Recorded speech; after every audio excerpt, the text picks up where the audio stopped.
सांगली जिल्ह्यातील एका भक्ताने कोल्हापुरातील दख्खनचा राजा ज्योतिबा प्रती असलेली आपली भक्ती दाखवत सलग 13 दिवस 95 किलोमीटर लोटांगण घातलंय।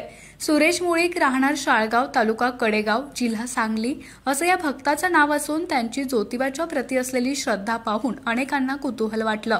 ज्योतिबाचे खेटे देखील सुरू झालेत आणि ज्योतिबाचं दर्शन घेण्यासाठी सुरेश मुळीक यांनी 4 फेब्रुवारीला सांगली जिल्ह्यातील शाळगाव येथून ज्योतिबा डोंगराकडे लोटांगण घालत प्रवास सुरू केला।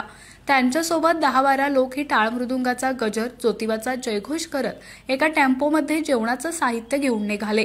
एकूण 95 किलोमीटरच्या या प्रवासात त्यांना अनेक अडचणींचा सामना करावा लागला।